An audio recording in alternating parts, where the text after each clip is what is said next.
Hi, it's Rebecca Whitman, your host of the Balanced, Beautiful, and Abundant Show.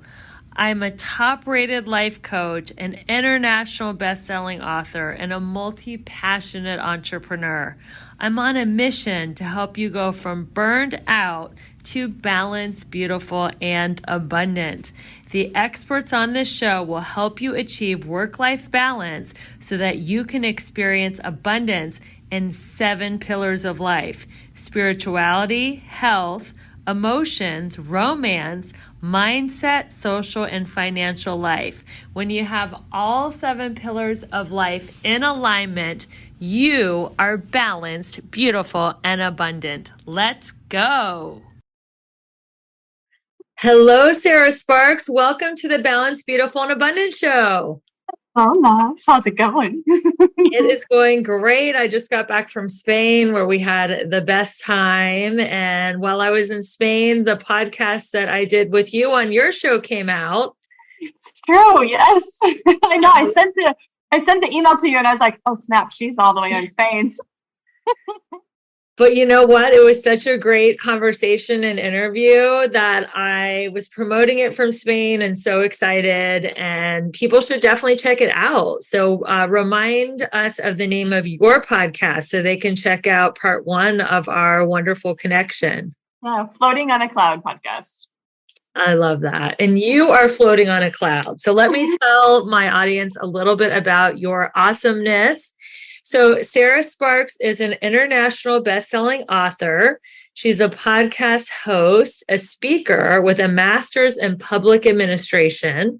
She's a highly sought-after business advisor, and she helps people tap into their intuition in the business world. So Sarah, tell us about your story. How did you go up from growing up on a farm to being a spiritual business coach? There were many steps in between.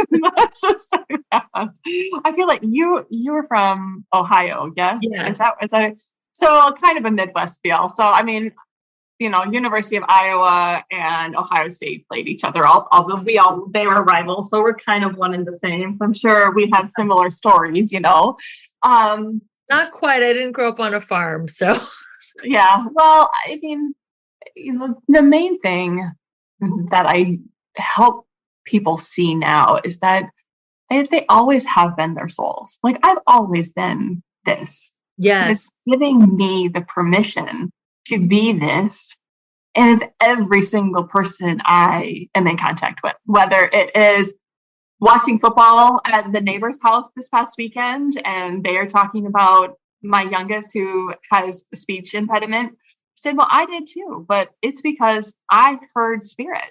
And so I go into a whole conversation about spirit and my gifts. And this woman is a speech pathologist and she's looking at me going, because I'm invalidating everything that she's learned. And I'm not trying to, I'm just tying in how things are not always as they seem. And right. So I went from going to college to getting married to the person I went to college with, and then planning my own death, quitting my job, not killing myself and I always just throw that out there. And my best friend from college is like, can you not say that so nonchalant? And I was like, well, I've healed from it. I've gone from it. I've learned, I share it, because it's all about what I've learned is that at those points that I was at the most depressed that I could possibly be, and I did not want to be here. It's not that I didn't want to be here. I no longer wanted to be living the life that I was living. And I would heard a voice that said I was meant for more. So even out of that darkness, there was still light. And I became very in this dark space of me because I had turned away from my soul. I had turned away from my divine guidance. And so I've seen how growing up on a farm, to having various jobs, to going to school, to getting divorced, to quitting jobs, to then meeting the man from my dream down in Florida. Literally, I had a dream about him when I was 18. That was all around divine guidance. Met him for real, in real life, on a beach. The dream came true, and that's a whole nother story for another day. I want to focus on using intuition in business, but I just have seen where my soul's calling has been interwoven, whatever words are there to use, in my whole life. And when I haven't followed my soul's calling, when I have not been aligned with who I really am, that is when I feel the worst. And I feel depressed, sad, frustrated, tired, worn out, pulled in many different directions. I feel a lot of times after channeling hundreds of people's of soul's callings, and soul's calling is the reason why the soul came into the body during this lifetime. After channeling that, I've come to realize that a lot of people have a certain question that they keep asking over and over and over, or a certain curiosity. For me, I always question, why am I here? What is my purpose? There has to be more to this life. What is it? And hence that was part of my soul's calling, is to share with people why they're here. What is their purpose? Once I found out myself and I lived it, then I can share that as well. So I feel like that is true for a lot of us. I probably just vomited everything on y'all. No, so that is perfect, but we can't save that story for another time. I'm a hopeless romantic and I'm on my second marriage. So how did you meet your husband on the beach? Tell us that story. Oh, okay. I was 18 years old and I felt very overwhelmed by all the questions that everybody was asking me, such as, where are you going to go to school? What are you going to study? Do you want to work for public sector, private sector? Do you have a significant other? Do you want to be married? Do you want to have children? Like all these life-changing decisions, all when you're like a senior year of high school. And I had no idea.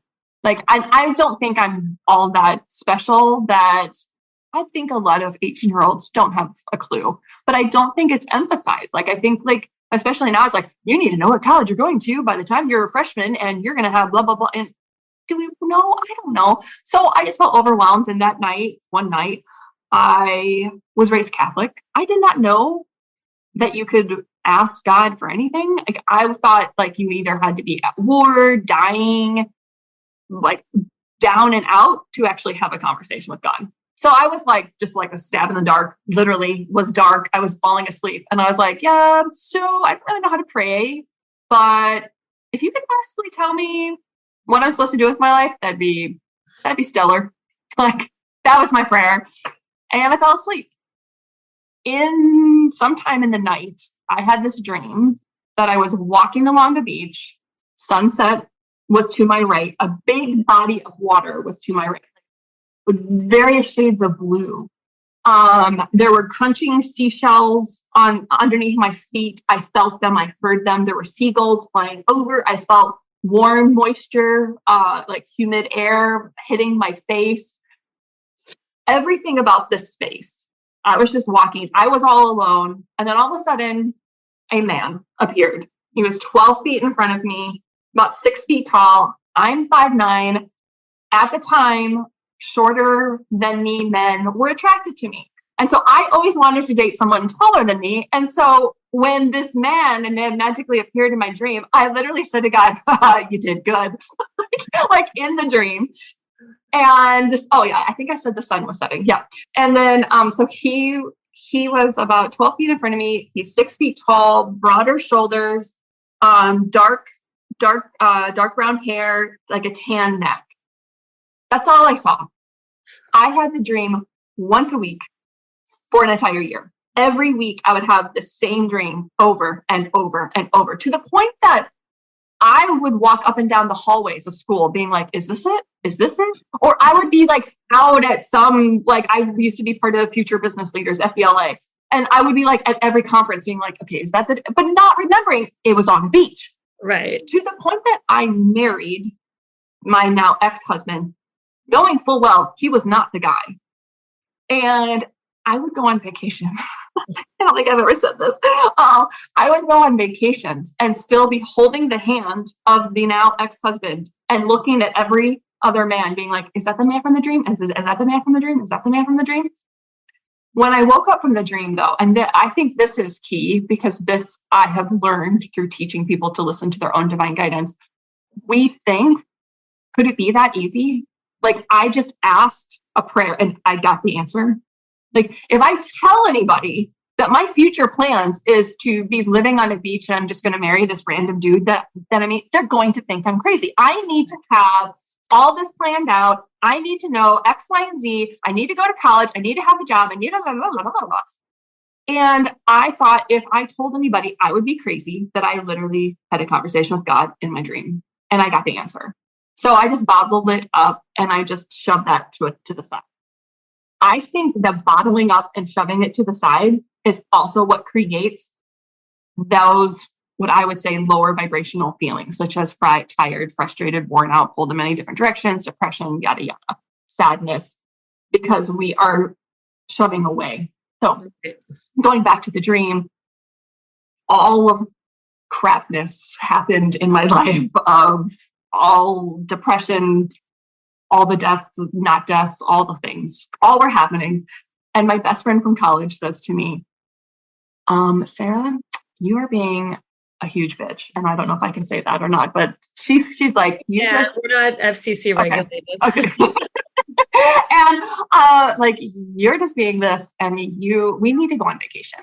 So we went on vacation to St. Pete Beach, Florida. And 3 times we were told to go to Mulligan's. And when things happen in threes, I'm like, yeah. And I said this to somebody else on a podcast, and they're like, do you know that Mulligan's literally means do-over?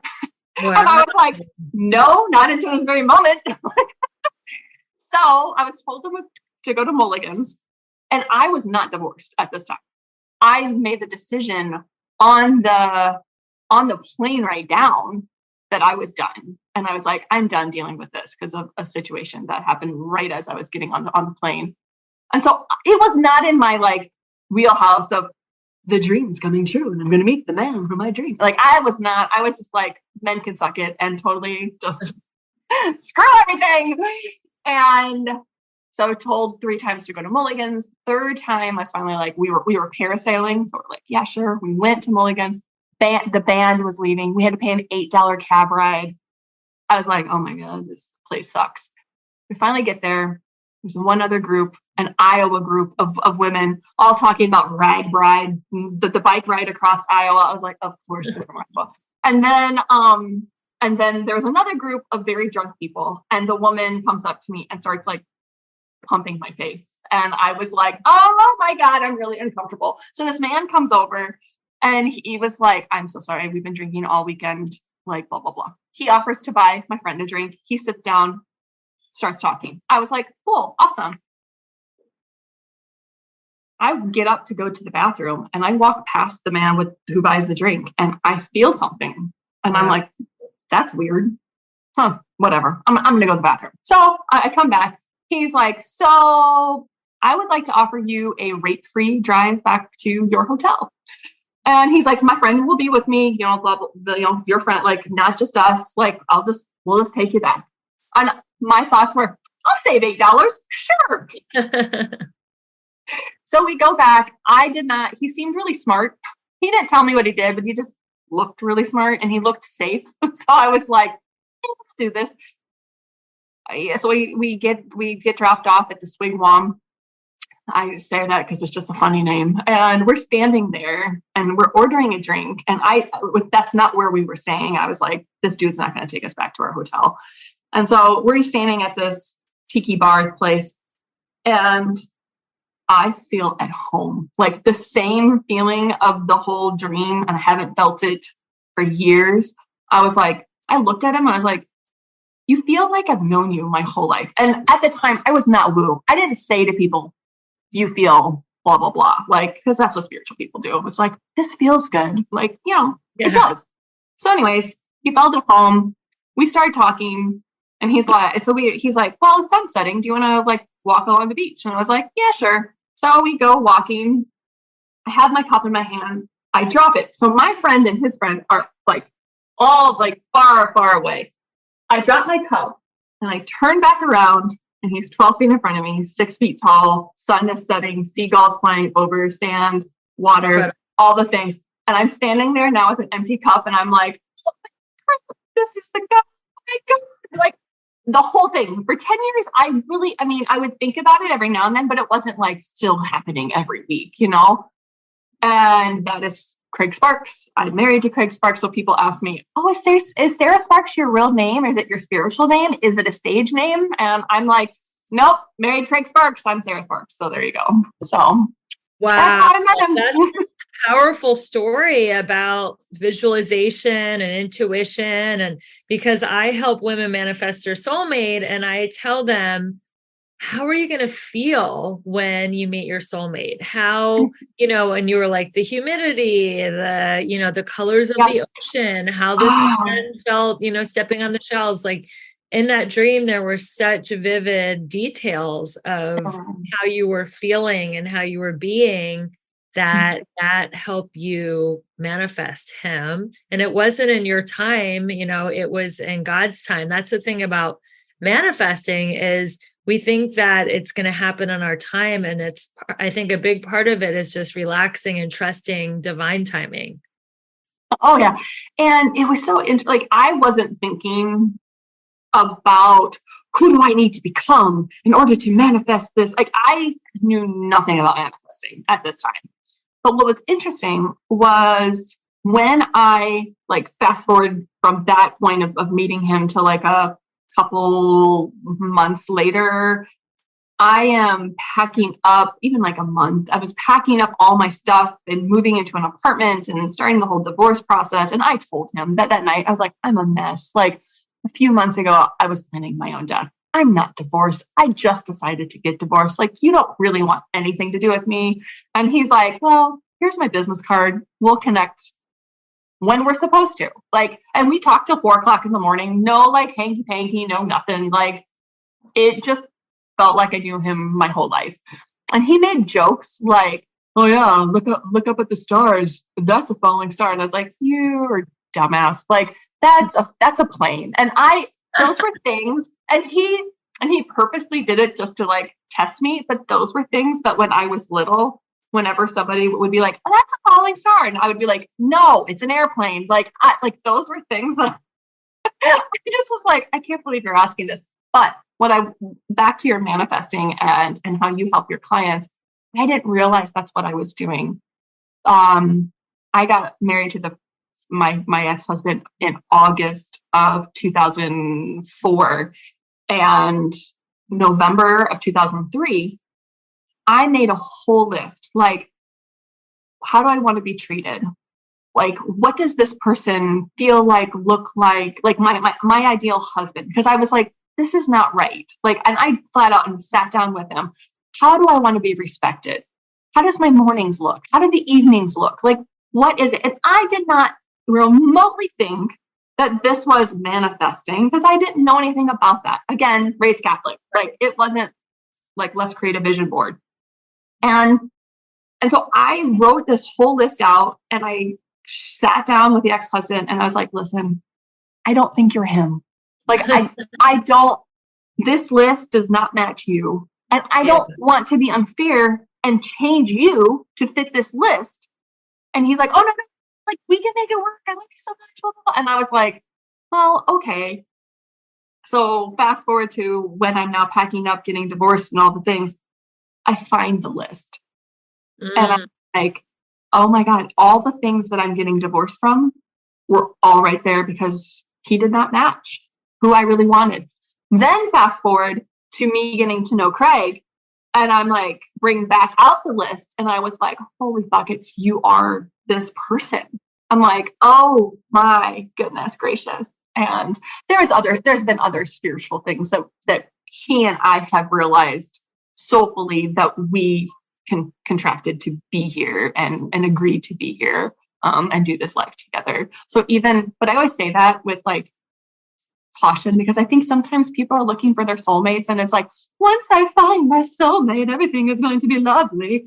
We fight like cats and dogs sometimes, or we're both very stubborn. And so we have to intentionally work on talking about topics at the right time, all the time, even if they're heated, even if like, how can we get through this? Because life isn't just like, I found my soulmate, and so now everything is lovely. Like, we're still human. And a lot of the first few years was like us getting over our limiting belief. And when we both would clash and our limiting belief would be leading the way, oh, Natalie, that would be not very much fun to be in that household at that time. So Well, it sounds like you guys are twin flames, because I think that twin flames they can really push each other's buttons because they're more of a mirror, and soulmates can be a much easier ride. So I guess we chose not the easy button.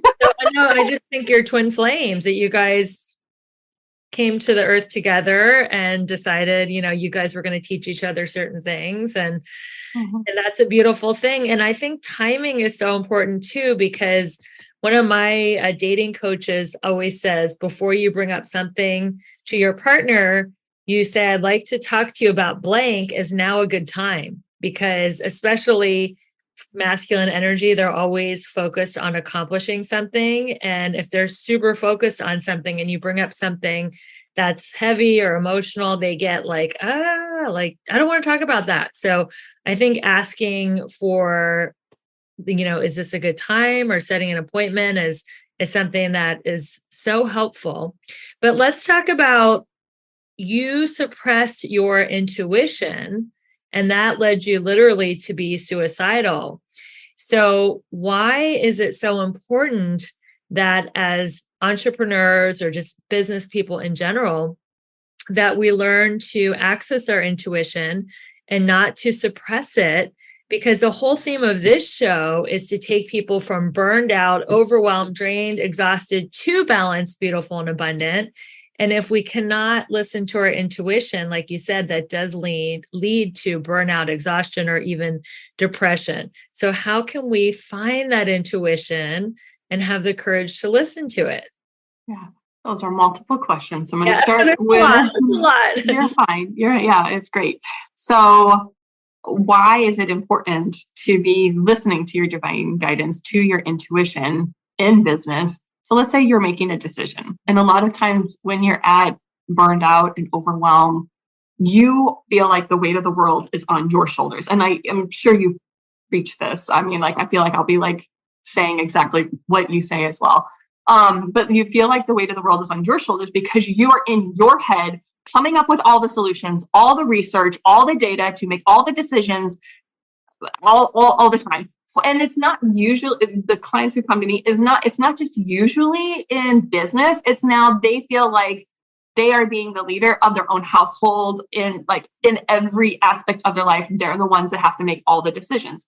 Intuitive decision making is taking that overwhelm, that burden, that weight of the world off your shoulders, tapping into a higher intellect, a higher frequency that already has the answers and also the questions and all the timing. And it is the most effective and efficient way to be making decisions. I had a client once say to me, well, how do you eliminate friction? There's a lot of friction in business. There's a lot of bias that comes into meetings. There's a lot of bias that comes into decisions. There's a lot of judgments. And that is all coming from the conscious mind and even some of the subconscious mind. But are we tapping into the superconscious mind, which is that divine, that intuition? I looked at her and I was like, you have not been listening. We have been talking about 5 steps, simple, easy to be making these decisions. And I think sometimes people feel like if they're tapping into their intuition or embracing their gifts and using them in business, that they're crazy. No one's going to take them serious. They need to have the data. Cool, get the data. I would be like I'm not going to carry all the weight of the world on my shoulders anymore. Just not going to do it. Too much. I've got too much to do to focus on that. So it's all right, where do I need to get to the data? I would ask my divine guidance for that. Where do I need to go? What information is needed? What are the results that they're seeking? Who do I need to be connecting with? Everything about my marketing plan, my financial plan, my business plan, everything I get from a higher consciousness. And it is the most effective and efficient way I have found. But it also depends on asking the right questions. Yes. So open to the answers. Yep, for sure. So there's 5 steps in listening to divine guidance. And it's from what Spirit gave me is allow, ask, receive, trust, and act. The other part that you were asking about, or you had mentioned, was those were brilliant. Allow, ask, receive, trust, and act. Love it. And they have to be in that order. A lot of people are like, let's not allow, I'm just going to do my own thing, but I'm going to ask. That turns into manipulation, and you're manipulating the universe and energy. I would not be messing with that. So you have to allow. And allow doesn't mean like, I'm going to grant you permission and I'm going to allow you to do this. No, like it's opening yourself up to receive. But you were asking questions around like receiving and like how someone could be available to receive. And the receiving is important to understand how we receive, because people who come to me are like, because I listen, I'm auditory. So it's literally like spirits like having a conversation with me. That is very easy. I have asked for that. Like if I were to walk around and ask for signs and I'm like channeling your soul's calling, that would really take a long time. I have to be auditory. But let's say a client comes to me and is like, I've been asking for signs, asking for like, am I to quit my job here? Am I supposed to write this song? Am I supposed to be doing this computer program or that? Or how am I? Well, because on my podcast, I've interviewed people who are corporate leaders, to musicians, to FBI agents. Like it's not just us spiritual guru peeps. And so where was I going with all that? No, so knowing how to receive is, are you sight? Are you sound? Is there a taste? Do you have a feeling? One woman this morning that I was channeling for, as I was doing some healing work on her, she got full back of her, like all of her spine became goosebumps. She's like, that has been my sign that it's a yes over and over and over. Cool. Awesome. Another client would get goosebumps along her jawline. We all receive differently, but knowing how you receive. And I say that because when people come to me, they're like, well, I'm not receiving like you receive. How do I receive like you? And I'm like, dude, it's called how to listen to your divine guidance, not how to listen to Sarah Sparks's divine guidance. Yes. I love that. Some people, it's in their heart. Some people, it's in their gut. You know, some people, they could hear a song on the radio. I mean, just be open to how you want to get your divine guidance. So I'm auditory too. I either hear it through my own, thoughts, channeling, or I hear it through somebody else. So if I hear something 3 times, I'm like, ooh, I better look into that. So if it's a book or a workshop or someone that I'm supposed to connect with in business. So you do get, I think that the universe, whatever you want to call it, God, it does repeat itself until people get it. So you don't have to be like, oh my God, I'm not sure if that was the sign. Like, I think the universe wants it to be clear so we can unfold as we're supposed to on our soul's journey. Yes, for sure. I agree with all of that. And mine, it has been 3s as well. And so, but it's also, just like you said, just paying attention and being open to what, Yeah, absolutely. So what does SOUL, soul, in business mean? I know Spirit told me that because I have, like, my soul came into my body during this lifetime to teach business owners, professionals, and leaders how to lead with their soul by listening to divine guidance. And so I was like, if somebody's like, what's soul? I was like, Spirit, what does that even mean? And it's spiritually outstanding, unique leaders. I love that. So spiritually outstanding, unique leaders. It also gives you permission to do business in your own unique way. That is, there's no cookie cutter, this is the formula. I have found with people who lead with their feminine, lead with the divine, they really need to be tapping into their own intuition, their own divine guidance on when to post, who to reach out to, what's supposed to be shared, what's not supposed to be shared. And every time I myself have tried to follow someone else's guide, 6 steps to blah, blah, blah, and launch this and that, it fails miserably. And so if I continually connect in and ask the right questions, that's why also people hire me, as I ask these awesome questions to Spirit. And I'm like, dude, it's literally the question. Like, you want to know how to make 6 figures. You ask, how do I make 6 figures? Like, it's not, I think sometimes people are like, let me complicate the question in the most possible way. No, like whatever it is that you want, you ask the question, like whatever it is, just ask. not complicated. I think it's really challenging in the online space, which is where most business is being done, for creative types to find their way, because there's so many courses like funnels, lead magnets, like algorithms. I mean, it is very intimidating. So to have a coach like you be like, you know what, that's great. You can hire someone to do the funnels and the Facebook or TikTok ads and the lead magnets, but let's talk about how are you actually going to like be in your business and show up. And that actually can create more abundance than having the perfect funnel. What is your opinion on that? Because I don't like all that super stuff. No, I'll give you an example. A woman hired me for one session, and she was like, you come highly recommended. And I was like, well, that's cool. Because what was cool about it was this woman I have like looked up to and admired for a very long time. So when she reached out to me, I was like, God, have I made it? Oh my God. Anyways, I'm just joking, kind of, sort of. So anyway, so she reaches out and she had multi-six figures, $1 million years, blah, blah, blah. And she's like, I'm doing all the things. I have all the things in place. I'm doing all the ads, all the funnels. I'm running. I'm doing all the launching, blah, blah, blah. And I said, well, have you checked in with your energy of what's going on and what's going on with your soul? And she's like, well, what do you mean? I said, every email I get from you literally feels like you're flipping me off.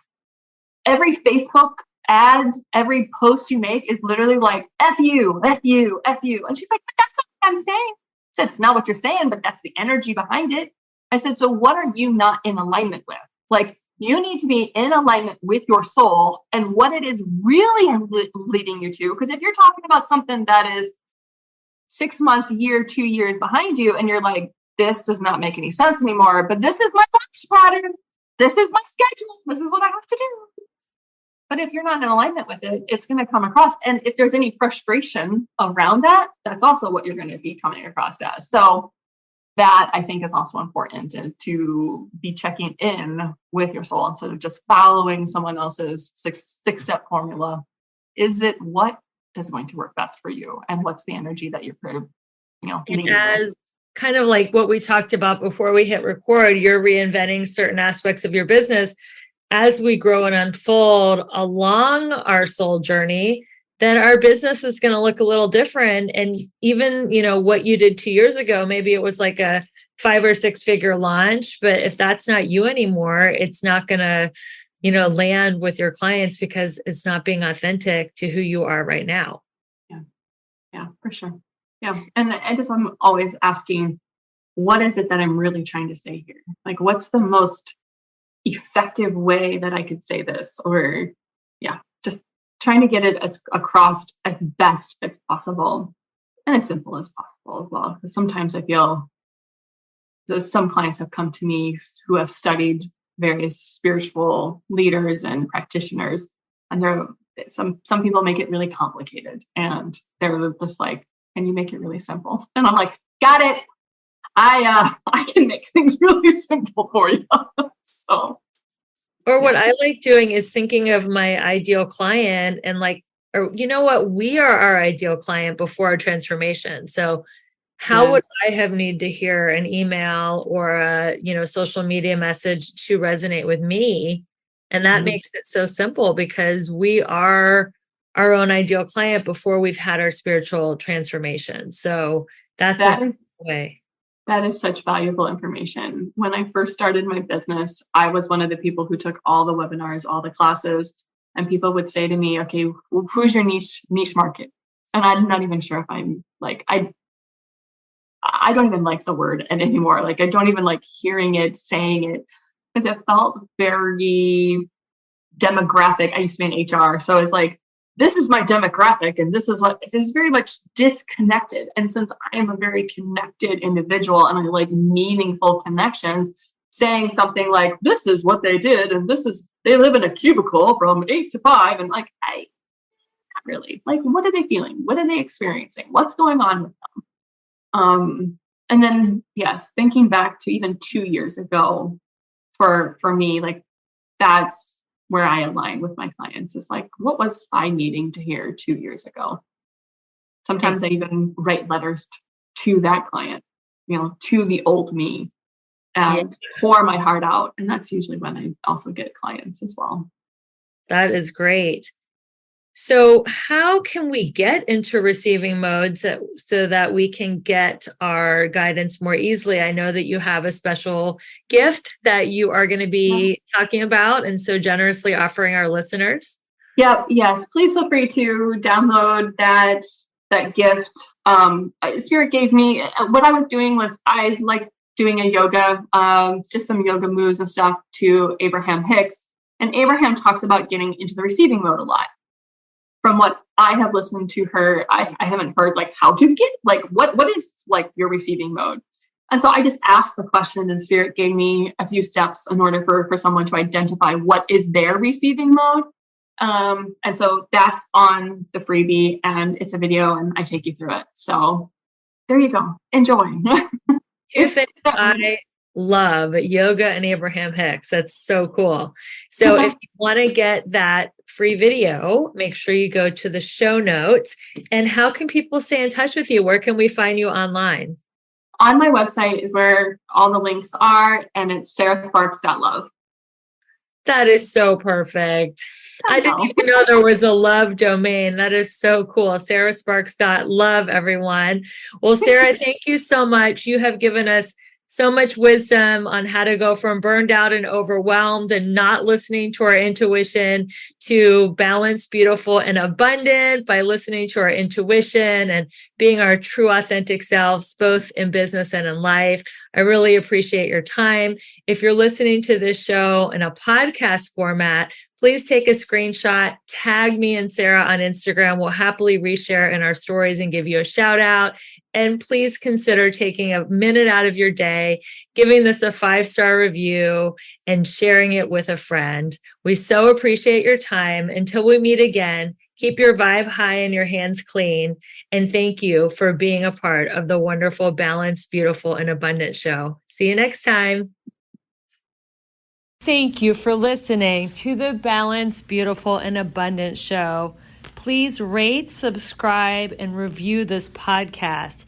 If you or someone you know feels stuck and needs more abundance and balance in their life, please go to my link tree in the show notes to schedule your complimentary breakthrough call. I look forward to hearing from you, and we'll see you on the next podcast episode.